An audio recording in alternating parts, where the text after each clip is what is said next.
Hello दोस्तों, we hope that you all are doing amazing. तो दोस्तों, अगर आप ओनली एमर्स के पेड मेंबर हो या फिर आपने कोई भी एक्स वाई जेड इंस्टीट्यूट को ज्वाइन किया हो, तो इस वीडियो में आपको जो भी चीज़ें बताने वाला हूँ वो आपके लिए बहुत ज़्यादा बेनिफिट है। राइट? मैं ऐसा क्यों बोल रहा हूँ? देखिए, जब भी आप एमसीक्यू को अटेंड करते हो, राइट, या फिर आप पीवाईक्यू को सॉल्व करते हो, तो आपको किन चीज़ों का ध्यान रखना है, मैं ये चीज़ें बताऊँगा आपको। एंड में आपको ये भी दिखाऊँगा, क्या यूपीएससी अपने ऑप्शन से भी क्वेश्चन फ्रेम करता है? ये सारी चीज़ें मैं आपको विद प्रूफ के साथ दिखाऊँगा। ओके? तो जो कोई भी एम कर रहे हैं सीएपीएफ सीडीएस 2025 को, यहाँ पे मैं आपको जो भी चीज़ें बताने जा रहा हूँ, उन चीज़ों को अपनी प्रिपरेशन में आप इम्प्लीमेंट कीजिएगा। नो डाउट आपको बहुत ज़्यादा बेनिफिट होगा। ओके? तो देखो, ये आपका फर्स्ट क्वेश्चन है जो कि सीएपीएफ 2024 में यूपीएससी ने पूछा है आपसे। Which one among the following is an example of endothermic process, right? अब आप बहुत सारे ग्रुप में ऐड हो गए एंड आप सबको पता है इसका आंसर सी आ जाएगा। ओके, लेकिन देखो, आपको जो ऑप्शन ए है, बी है एंड डी है, ये तीनों के बारे में भी पता होना चाहिए, बिकॉज नेक्स्ट टाइम यूपीएससी यहां से क्वेश्चन फ्रेम कर सकता है। राइट? आपसे पूछ लेगा कंबंशन ऑफ कार्बन क्या एंडोथर्मिक है फिर एक्सोथर्मिक है, या फिर पूछ लेगा रेस्पिरेशन आपका एंडोथर्मिक है या फिर एक्सोथर्मिक है। राइट? तो आप चाहे एमसीक्यू अटेम्प्ट कर रहे हो या फिर आप पीवाईक्यू अटेम्प्ट कर रहे हो, राइट, तो जो एमसीक्यू या फिर पीवाईक्यू के ऑप्शंस होते हैं वो भी आपके लिए उतने ही इंपॉर्टेंट होते हैं जितना आपके लिए उस क्वेश्चन का आंसर इंपॉर्टेंट होता है। राइट? अब देखो, नेक्स्ट टाइम यूपीएससी आपसे कैसे क्वेश्चन पूछ सकता है, मैं आपको दिखाता हूं। देखो, हमने इसी के बेसिस पे आपके लिए क्वेश्चन फ्रेम किया है। Consider the following statement regarding endothermic process. Okay, इसका ऑप्शन फर्स्ट देखो, and endothermic process absorb heat from its surrounding. Definitely आप सबको पता होगा ये राइट है। अब आप यहां कंफ्यूज हो गए। Melting of ice is an example of endothermic process, बहुत को पता होगा, बहुत को नहीं पता होगा, लेकिन ये एग्जांपल आपका राइट है। ओके, अब ऑप्शन थर्ड देखो, combustion of carbon is a typical example of an endothermic reaction. अब ये स्टेटमेंट मैंने आपको क्यों दी है? मैंने पीवाईक्यू से एग्जांपल पिक किया है, आप देख सकते हैं, यूपीएससी ने अपने ऑप्शन में इसे दिया था आपको, राइट? तो हमने इसी के बेसिस पे आपके लिए स्टेटमेंट वाइज फ्रेम कर दिया है। तो ये आपका गलत हो जाएगा, ये एंडोथर्मिक रिएक्शन का एग्जांपल नहीं है, ये एक्सोथर्मिक का है, राइट? तो ओनली एमर्स आपके लिए पीवाईक्यू के बेसिस पे क्वेश्चन फ्रेम करता है, राइट? तो आप एक्स वाई जेड कहीं भी ज्वाइन होगे, राइट, आप चाहे ओनली एमर्स के पेड मेंबर हो या फिर आपने एक्स वाई जेड कहीं भी ज्वाइन किया है, तो वहां पे आपको चैप्टर वाइज एमसीक्यू भी प्रोवाइड कर रहे होंगे, आपको पीवाईक्यू भी चैप्टर वाइज प्रोवाइड कर रहे होंगे, राइट?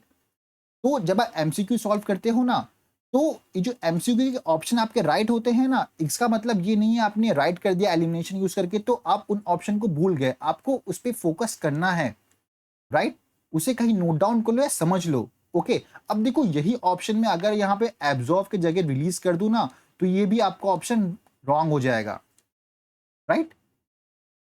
तो जब भी आप एमसीक्यू सॉल्व करते हो तो उसके ऑप्शन को अच्छे से पढ़ो एंड समझो, हर एक ऑप्शन को, ठीक है, चाहे वो पीवाईक्यू हो या फिर एमसीक्यू हो, पीवाईक्यू का भी ऑप्शन आपको अच्छे से समझते हुए चलना है।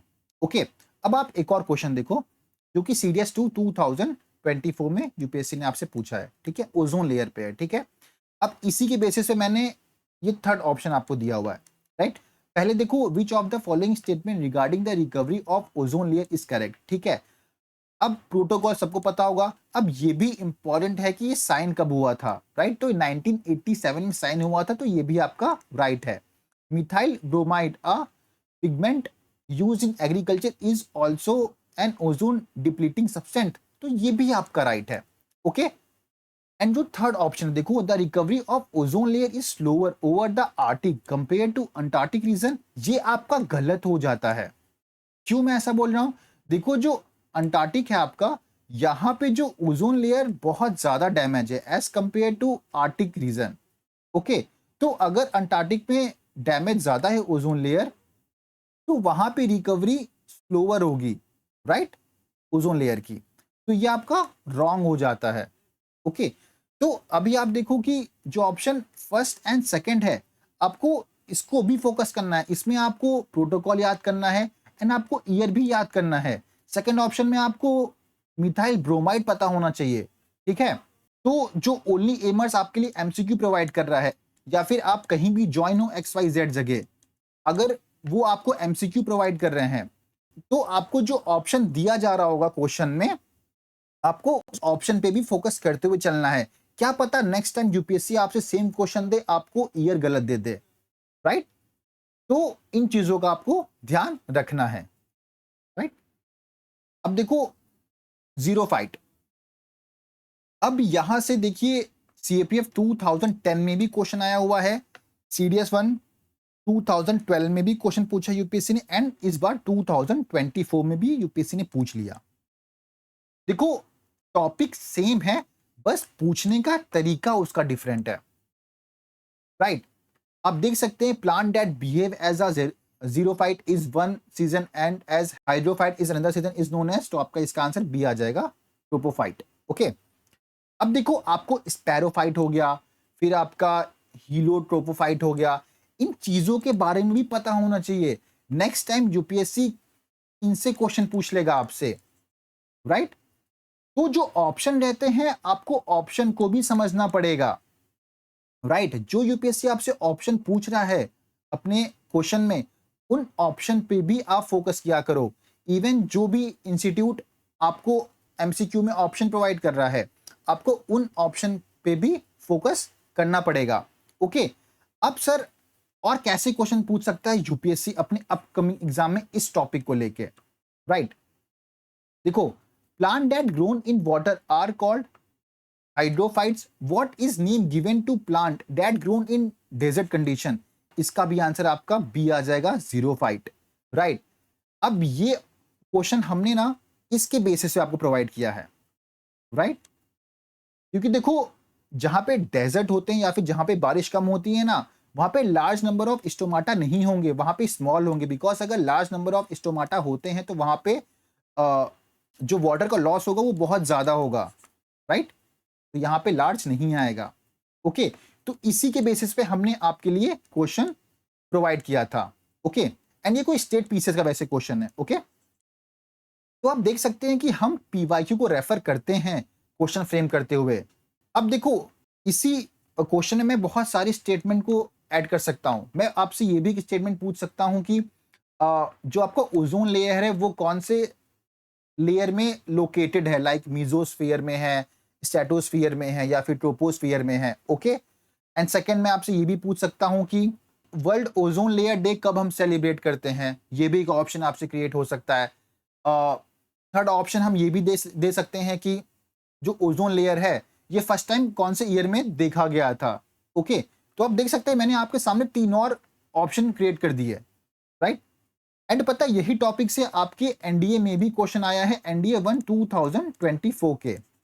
ओके, तो आप चाहे एमसीक्यू अटेंड कर रहे हो या फिर पीवाईक्यू को अटेंड कर रहे हो, आप ऑप्शन पे फोकस किया करो। ओके, अब देखो ओशन करंट, अब आप सबको पता है यूपीएससी आप सबसे पूछता है कि ये कौन से कंट्री के साइड में लोकेटेड है, या फिर ये वार्म है या फिर कोल्ड ओशन करंट है, या फिर पूछता है कि कौन से ओशन में ये लोकेटेड है, राइट। अब आप इस क्वेश्चन का आंसर मुझे दीजिए। देखिए warm ocean currents flow towards the equator while cold ocean current flow away from the equator। पहला स्टेटमेंट आपका ये है, the Gulf Stream is a cold ocean current that significant influence the climate of Western Europe। Third option है the Coriolis effect cause ocean current to deflate to the right in the northern hemisphere and to the left in southern hemisphere। पता है UPSC आपको यहीं पे confuse करता है, right को left कर देगा, फिर लेफ्ट को राइट कर देगा, राइट। वार्म ओशन करंट को कोल्ड कर देगा, राइट। तो आप देख सकते हैं सबसे पहला स्टेप आपको क्या पूछ रहा है, जो वार्म ओशन करंट है ना वो फ्लो करता है टुवर्ड्स द इक्वेटर, राइट। आपका इक्वेटर है, वार्म यहां से आता है, एंड जो कोल्ड है अवे फ्रॉम द इक्वेटर यहां से जाता है। तो ऐसा गलत है, अगर आप मैप देखेंगे ना तो जो वार्म ओशन करंट है ना वो आपका अवे फ्रॉम द इक्वेटर होता है, ठीक, इक्वेटर से दूर जाता है। एंड जो आपका कोल्ड ओशन करंट है वो टुवर्ड्स द इक्वेटर आता है। ओके, तो ये आपका रॉन्ग हो जाएगा। एंड देखो जो गल्फ स्ट्रीम है ये कोल्ड नहीं है, ये क्या है, ये आपकी वार्म ओशन करंट है। ओके, एंड आपका थर्ड स्टेटमेंट यहाँ पे राइट है। ओके, तो ये 2 आपका रॉन्ग हो जाता है। ओके, तो देखो हमने बहुत ज़्यादा ध्यान रखा है कि यूपीएससी जहां आपको ट्विस्ट एंड टर्न्स देता है, हम भी वहीं पे आपको ट्विस्ट एंड टर्न्स प्रोवाइड करें अपने क्वेश्चन में। ओके, अब देखो यूपीएससी क्या अपने क्वेश्चन से भी क्वेश्चन फ्रेम करता है, ये बेस्ट एग्जांपल है। देखो जो सीएपीएफ 2024 में यूपीएससी ने पूछा है एंड उसी के 1 मंथ के बाद सीडीएस 2 2024 में पूछ लिया आपसे। अब इस क्वेश्चन का फर्स्ट ऑप्शन देखो, which one of the following statement about the economic of Assam in the medieval period. ठीक है, अब यहाँ पे भी आपसे मेडिवल पीरियड पे ही क्वेश्चन पूछा है। ठीक है, इसका ऑप्शन देखो, A home cast excellent matchlock and made first rate gunpowder and artery pieces।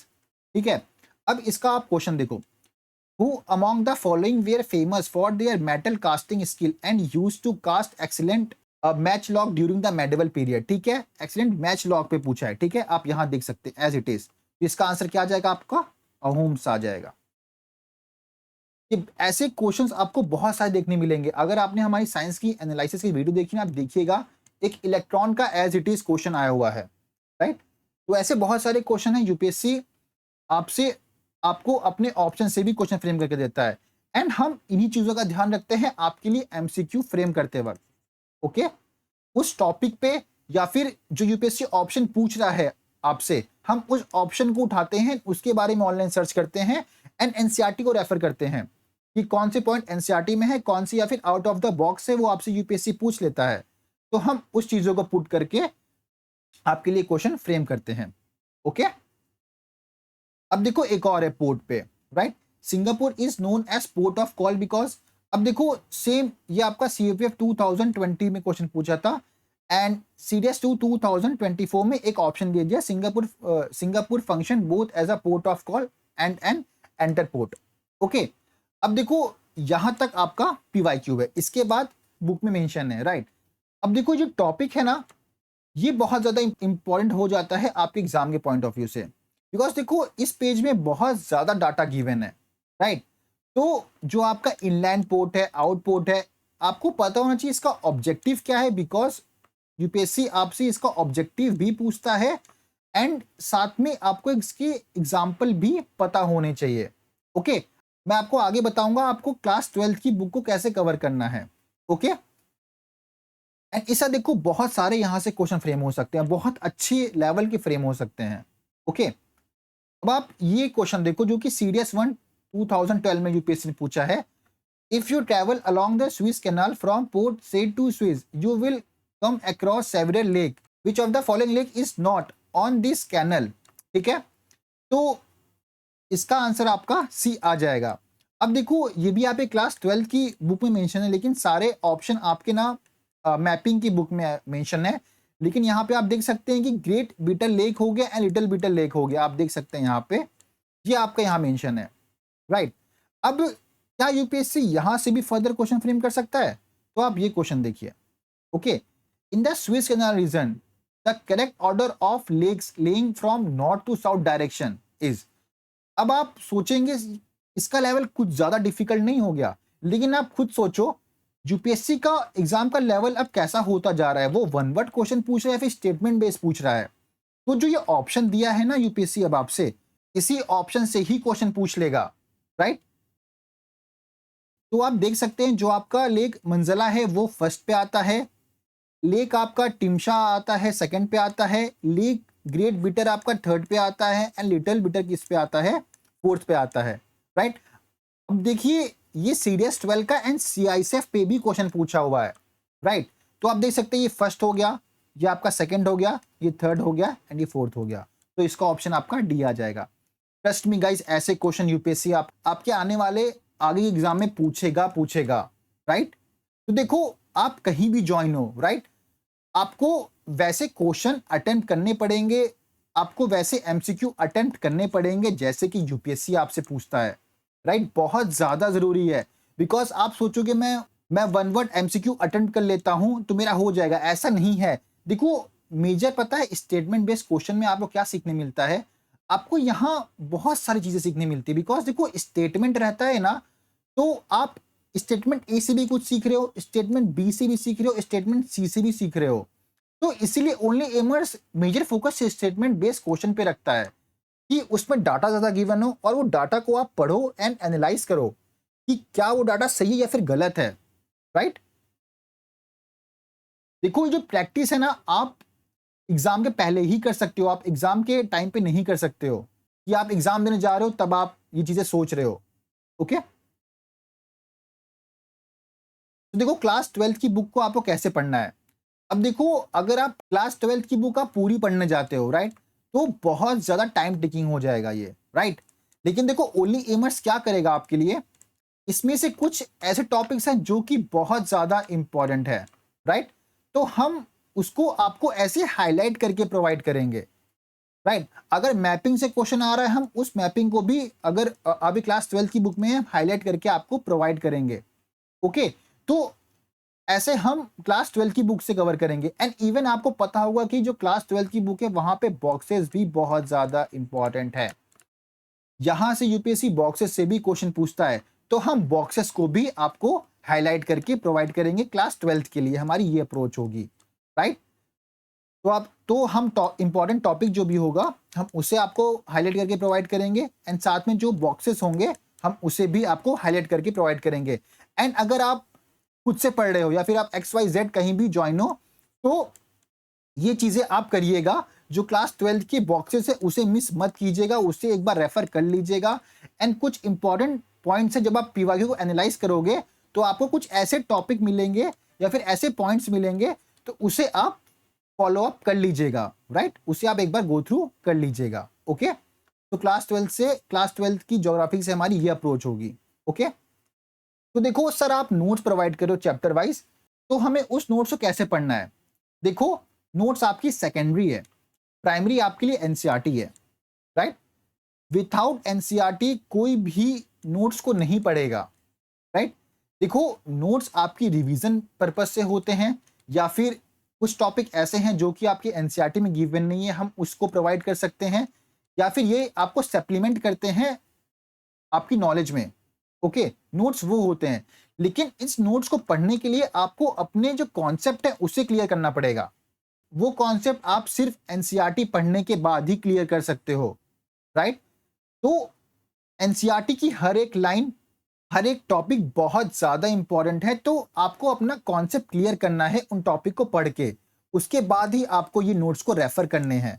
हम स्टार्टिंग में ही आपको नोट्स नहीं प्रोवाइड करेंगे। हम कैसे नोट्स प्रोवाइड करेंगे मैं आपको आगे बताता हूं। सबसे पहले आपको एनसीईआरटी पढ़नी है, राइट। जो भी टारगेट आपको दिया जा रहा है आपको उस टारगेट को एनसीईआरटी से ही पूरा करना है। ओके, देखो फर्स्ट टाइम आपने एनसीईआरटी पढ़ लिया अच्छे से, ठीक है, हर एक लाइन हर एक पॉइंट पढ़ लिया, ठीक है। अब आप जब सेकेंड टाइम को एनसीईआरटी पढ़ोगे ना, तो पढ़ना आपको एनसीईआरटी ही है। आपको हर एक टॉपिक एनसीईआरटी से ही कवर करना है, लेकिन साथ में आपको नोट्स भी खोल के बैठने हैं, राइट। अब जैसे कि आपने पहले एनसीईआरटी में पढ़ा क्या, क्रस्ट को पढ़ा, उसके बाद आप देखिए नोट्स में क्या लिखा है, राइट। आप उसके बाद नोट्स को रेफर कीजिए, आपका 2 टाइम यहीं पे रिवीजन हो जाएगा। ओके, एंड देखो एनसीईआरटी में कुछ ऐसे पॉइंट्स होंगे जो कि आपके लिए डिफिकल्ट होंगे या फिर आपको समझ में नहीं आएगा, तो आप उसे अपने नोट्स पे इंक्लूड भी कर सकते हो। तो जितनी बार भी आपको रिवीजन करना है, पहले आपको एनसीईआरटी में वो टॉपिक पढ़ना है, उसके बाद आपको नोट्स खोल के उस टॉपिक को पढ़ना है। ओके, लेकिन पहले आपका मेजर फोकस एनसीईआरटी होना चाहिए। आपको एनसीईआरटी से अपना कॉन्सेप्ट क्लियर करना है। ओके, अब देखो आप में से कुछ ऐसे बच्चे होंगे जो कि already NCERT 4 to 5 times NCERT आपने पढ़ लिया होगा, राइट। तो आप डायरेक्टली नोट्स पढ़ लोगे, बिकॉज आप चीजों को इजिली कनेक्ट कर पाओगे, कहाँ पे क्या लिखा है, उस लिखने का पर्पस क्या है। ओके, लेकिन आप फर्स्ट टाइम डायरेक्टली नोट्स पढ़ोगे तो आपके लिए बिल्कुल भी यूजफुल नहीं रहेगा। ओके, तो मेजर फोकस आपको एनसीईआरटी में ही करना है। ओके, उसके बाद आपको नोट्स पे शिफ्ट होना है। एंड नोट्स भी कैसे पढ़ना है, जब आप एनसीईआरटी को टॉपिक पढ़ लोगे उसके बाद उस टॉपिक को नोट्स के थ्रू पढ़ना है। ओके, सो सर आप टारगेट कैसे प्रोवाइड करोगे। देखो फर्स्ट ऑफ ऑल आपका ग्रुप स्टार्ट होगा 1 अक्टूबर से, राइट। लाइक आपको टारगेट प्रोवाइड कर दिया जाएगा पहले ही, तो आपको टारगेट ऐसे वीक वाइज प्रोवाइड किया जाएगा। ओके, एंड हम वीक में 2 बार एमसीक्यू एंड पीवाईक्यू का टेस्ट होगा आपका, राइट। तो आप देख सकते हैं। ओके, तो देखो चैप्टर के हिसाब से आपको टारगेट प्रोवाइड किया जाएगा। जैसे कि फर्स्ट चैप्टर आपका origin and evolution of the earth है, तो ये आप एक दिन में कंप्लीट कर सकते हो। ओके, सेकंड भी कर सकते हो, लेकिन इसके बाद आप देखोगे जो आपका लैंडफॉर्म चैप्टर है वो थोड़ा लेंदी है एंड हार्ड भी है एंड इंपॉर्टेंट भी है, राइट। उस पर डाटा ज्यादा गिवन है याद करने के लिए, तो हम उसके लिए आपको 2 डेज या फिर 3 डेज दे सकते हैं, ठीक है। तो टारगेट आपके चैप्टर के हिसाब से प्रोवाइड किया जाएगा आपको। ओके, एंड आपको जब एमसीक्यू एंड पीवाईक्यू प्रोवाइड किया जाएगा तो उसी के साथ आपको नोट्स उस चैप्टर का प्रोवाइड किया जाएगा। जैसे कि आपको फर्स्ट एंड सेकंड को origin and evolution of the earth and interior of the earth हमने पढ़ने के दिया था, ठीक है। तो थर्ड डेट को आपको एमसीक्यू एंड पीवाईक्यू उस चैप्टर के प्रोवाइड होंगे। उसके बाद हम आपको उसी दिन आपको नोट्स प्रोवाइड कर देंगे उन चैप्टर्स का, ठीक है। फिर आप नोट से भी उन चैप्टर को रेफर कर सकते हो। ओके, तो देखो पहले हम ज्योग्राफी से डील करेंगे, फिर हम साइंस पे मूव करेंगे, फिर हिस्ट्री पे, एंड उसके बाद देखो पॉलिटी एंड इकोनॉमिक हम साथ में रन करेंगे।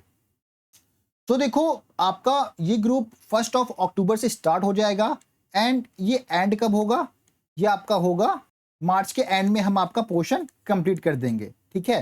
तो देखो 6 मंथ में आप 1 टाइम रिवीजन कर लोगे अगर आप सीडीएस दे रहे हो, ठीक है। एंड सीएपीएफ वालों बच्चों का भी एक बार यहाँ पे रिवीजन हो जाएगा। ओके, अब देखो 13 अप्रैल को आपका सीडीएस का पेपर है। ओके, तो देखो जनवरी से हम आपको इंग्लिश के लिए एक अलग ग्रुप बना देंगे सीडीएस वालों के लिए, जहां पे हमने आपको प्रॉमिस किया था 2011 से लेके 2024 के इंग्लिश के पीवाईक्यू प्रोवाइड करना, राइट। तो आप वहां से इंग्लिश के पीवाईक्यू प्रैक्टिस कर सकते हैं। ओके, तो जब ये एग्जाम चल रहा होगा सीडीएस वालों का, तब हम मैथ से डील कर लेंगे सीपीएफ के लिए। ओके, जो भी टॉपिक वाइज रहेगा हम आपको तब मैथ को कवर करा देंगे आपके लिए। ओके, फिर उसके बाद 2025 से पहले हम आपको मैथ के भी क्वेश्चंस प्रोवाइड कर देंगे। अब देखो जब मैथ के क्वेश्चन हो जाएंगे तो उसके बाद सीएपीएफ वालों की बात कर रहा हूं, ठीक है। तब आपका 1 टाइम तो रिवीजन प्रॉपर हो गया होगा, 1 टाइम आपने सारे सिलेबस को कवर कर लिया होगा अच्छे से, ठीक है। उसके बाद हम सेकंड टाइम भी रिवीजन करेंगे, राइट। आपके लिए तब एक रिवीजन का ग्रुप बनेगा, ओके, जहां पे हम वैसे ही टारगेट वाइज अप्रोच रहेगी हमारी, ठीक है। फिर हम अप्रैल मई जून तक आपका एक बार और सीपीएफ एंड सीडीएस के लिए रिवीजन होगा। अगर आप सीडीएस 2 दे रहे हैं तो आप भी साथ में सीपीएफ के साथ रिवीजन कर सकते हैं, ठीक है। फिर जून में हो जाएगा आपका 2 मंथ में हम ऑलमोस्ट खत्म कर देंगे क्योंकि रिवीजन करेंगे, ठीक है। उसके बाद देखो आपका जुलाई मंथ आता है, ठीक है।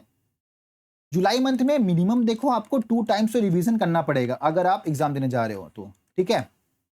तो रिवीजन आपका देख रहे हो कि 3 टाइम्स तो मिनिमम आपका रिवीजन हो जाएगा। यहाँ क्लियर चीजें मेंशन है हम कैसे डील करने वाले हैं।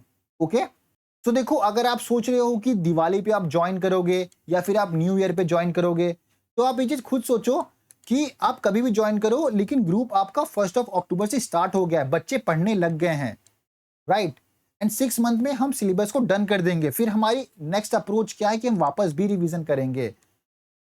तो आप वेट मत करो कि मैं जैन में ज्वाइन करूंगा या फिर मैं एग्जाम के 1 मंथ पहले मार्च में ज्वाइन कर लूंगा एंड मैं सारे एमसीक्यू एंड पीवाईक्यू अटेम्प्ट कर लूंगा। देखो हम सिर्फ एमसीक्यू या फिर पीवाईक्यू नहीं, हम दोनों ही आपको प्रोवाइड कर रहे हैं, तो आपके लिए डिफिकल्ट हो जाएगा एक साथ चीजों को अटेम्प्ट करना, राइट। तो अगर आप डेली के टारगेट फॉलो कर रहे हो, राइट, तो और आप डेली एमसीक्यू एंड पीवाईक्यू को अटेम्प्ट कर रहे हो, तो आपका इजीली सिलेबस एग्जाम से पहले कवर हो जाएगा। ओके, देखो एज ऑफ नाउ आप बहुत ज्यादा मोटिवेट हो गए, राइट, कि 1 अक्टूबर से ग्रुप स्टार्ट हो रहा है, तो हमें चैप्टर वाइज एमसीक्यू भी मिल रहा है, पीवाईक्यू भी मिल रहे हैं, नोट्स भी प्रोवाइड किया जा रहा है, एनालिसिस भी प्रोवाइड किया जा रहा है, राइट। तो आप बहुत ज्यादा मोटिवेट हो गए कि अभी हमें पढ़ना है, राइट। लेकिन देखो जो मोटिवेशन है ना, कभी बहुत ज्यादा होगी, लेकिन दिवाली आएगी तो आप 1 वीक तक पढ़ोगे नहीं। ओके, तो देखो ऐसा नहीं करना है, आपको डेली पढ़ाई करनी है। ओके, आपको डेली जो टारगेट दिया जा रहा है, राइट, समझो हमने 1 अक्टूबर को आपको origin and evolution of earth दिया, एंड सेकंड को आपको इंटीरियर ऑफ द अर्थ दिया, थर्ड को आपको एमसीक्यू एंड पीवाईक्यू का टेस्ट है, ओके, एंड नोट्स आपको प्रोवाइड किया जा रहा है। तो आपको वो चीजें उसी दिन खत्म कर लो। अब देखो आप पे डिपेंड करता है कि आप समझो ये 3 चैप्टर है, ठीक है। अब ये 3 चैप्टर चाहे आप 2 दिन में खत्म कर लो, 1 दिन में खत्म कर लो, ये आपकी मर्जी, राइट। तो आपको डेली जो टारगेट दिया जा रहा है बस आपको वो फॉलो करना है, ओके। तो इस तरह आप पे देखो एक साथ बर्डन नहीं आएगा, आप डेली पढ़ते हुए भी चलोगे एंड साथ में आप एमसीक्यू एंड पीवाईक्यू भी अटेम्प्ट करते हुए चलोगे, तो आपको बर्डन नहीं आएगा एक साथ, ओके। तो डिसिप्लिन बहुत ज्यादा मैटर करती है आपके एग्जाम में अगर आप यूपीएससी का पेपर दे रहे हो तो, क्योंकि देखो ये एक दिन की पढ़ाई नहीं होती है, राइट। आपको डेली थोड़ा थोड़ा पढ़ना पड़ेगा। आप स्टार्टिंग में 4 आवर पढ़ रहे हो, उसके बाद इंक्रीज करके 6 आवर कर दो, एग्जाम के टाइम पे आपको 10 to 12 आवर पढ़ना पड़ेगा, ओके। डिपेंड करता है आपकी कैचिंग पावर पे, ओके। तो मोटिवेशन को साइड रखो, बस आप डिसिप्लिन में आ जाओ, राइट, कि आपको डेली पढ़ाई करनी है, ओके। आपको डेली पढ़ाई इन द सेंस आपको बस डेली के टारगेट पूरे करने हैं, बस आपको बस डेली के टारगेट पूरे करने हैं। एग्जाम से पहले आपका सिलेबस तो हम कवर करवा देंगे, ओके। तो देखो अब आपको पढ़ना कैसे है। देखो पढ़ने के लिए ना सबसे बेस्ट वे क्या होता है या फिर आपकी एफिशिएंसी कैसे बढ़ेगी। देखो अगर आपने 3 आवर का स्लॉट लगाया है, ठीक है, कि मैं 3 आवर तक कंटिन्यू पढ़ूंगा, देखो आपको कंटिन्यू नहीं पढ़ना है। आप 4-5 दिन ये कंटिन्यू पढ़ पाओगे, लेकिन 6 डे से आपको ये पढ़ने का मन नहीं करेगा, ओके। आपको क्या करना है, आप 3 आवर को 1-1 आवर में डिवाइड कर दो, ओके। अब ये 1 आवर में से आप 50 मिनट्स पढ़ाई करो एंड 10 मिनट का ब्रेक ले लो। इसमें आपको पानी पीना है, पी लो, फोन चेक करना है, कर लो, लेकिन सिर्फ 10 मिनट से ज्यादा नहीं, ठीक है। आप इसे 45 मिनट्स भी कर सकते हो, अपने अकॉर्डिंग आप देख लेना, ठीक है। फिर 10 मिनट्स आपने ब्रेक लिया, आपका 1 आवर कंप्लीट हो गया। फिर नेक्स्ट 1 आवर आपने वापस 50 मिनट्स पढ़ाई की एंड 10 मिनट का आपने ब्रेक लिया, ओके। इसी तरह आपने वापस 50 मिनट्स का पढ़ाई किया एंड 10 मिनट्स का ब्रेक लिया। इसे देखो आप ना बोर हो गए पढ़ते वक्त एंड आपकी एफिशिएंसी बहुत ज्यादा इंक्रीज हो जाएगी।